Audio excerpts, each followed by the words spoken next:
Assalamualaikum warahmatullahi wabarakatuh. Kami dari kelompok 10 yang beranggotakan saya sendiri, Haidar Bahari Mulia Huta Barat, dan rekan saya, Akila Balkis dan Syakira Syifa Falihah. Pada kesempatan kali ini, kami akan mempresentasikan hasil analisis kami mengenai kode etik dan kode perilaku untuk profesi project manager.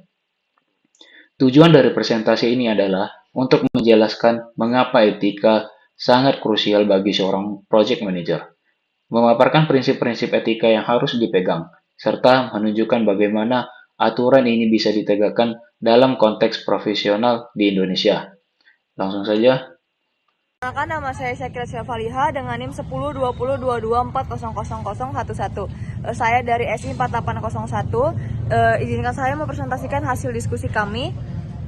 Jadi, kenapa etika penting untuk project manager? Karena seorang project manager atau yang biasa disebut PM adalah jembatan antara tim, atasan, dan klien. Posisi ini sangat penting tapi juga sangat rawan dalam masalah etika.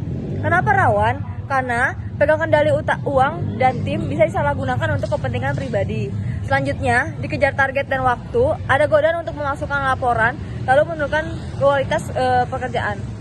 Selanjutnya, berurusan dengan banyak pihak, itu mudah terjadi konflik kepentingan. Tahu segalanya, PM sering menjadi satu-satunya yang tahu kondisi proyek sepenuhnya, sehingga mudah menutupi masalah. Selanjutnya itu ada contoh nyata saat etika diabaikan itu, Bandara Berlin-Brandenburg atau biasa BAR di Jerman. Apa yang terjadi? Proyeknya telat lebih dari 9 tahun dan biayanya membengkak gila-gilaan.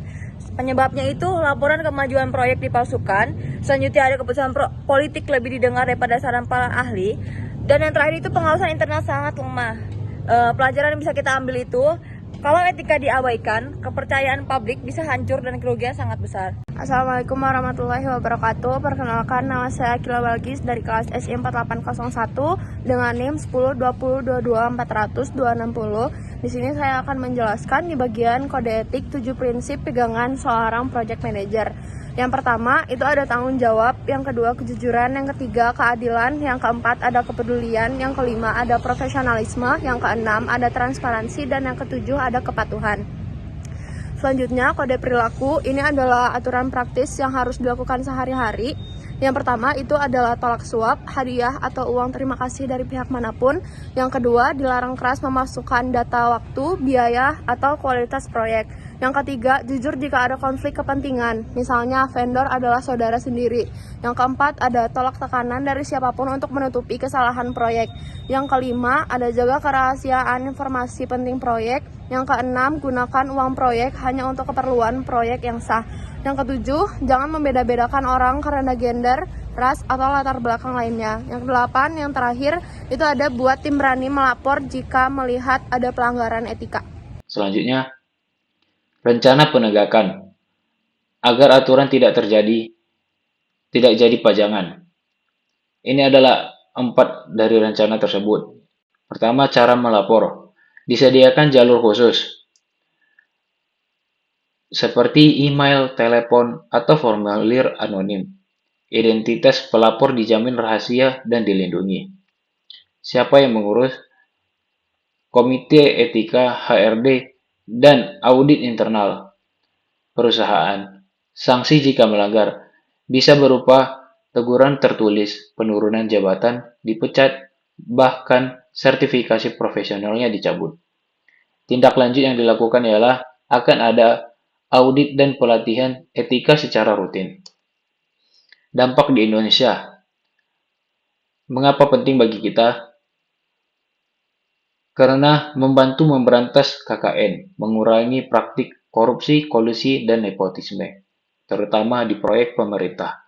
Membangun budaya tanggung jawab, membuat orang lebih akuntabel atas pekerjaan mereka, meningkatkan kepercayaan investor. Investor akan lebih percaya untuk menanam modal jika proyek dijalankan dengan transparan, membuat PM Indonesia, Project Manager Indonesia diakui dunia, meningkatkan profesionalisme agar bisa bersaing di tingkat global. Demikian presentasi dari kelompok kami. Kesimpulannya, Kita telah membahas 3 poin utama. Pertama, betapa rentannya profesi project manager terhadap pelanggaran etika. Dua, pentingnya 7 prinsip etika sebagai panduan. Dan ketiga, bagaimana rencana penegakan yang jelas dapat membuat aturan berjalan efektif. Pesan yang ingin kami sampaikan adalah bahwa etika bukan sekedar aturan tertulis, melainkan fondasi utama untuk membangun kepercayaan dan keberhasilan jangka panjang dalam setiap proyek. Terima kasih atas perhatiannya. Assalamualaikum warahmatullahi wabarakatuh.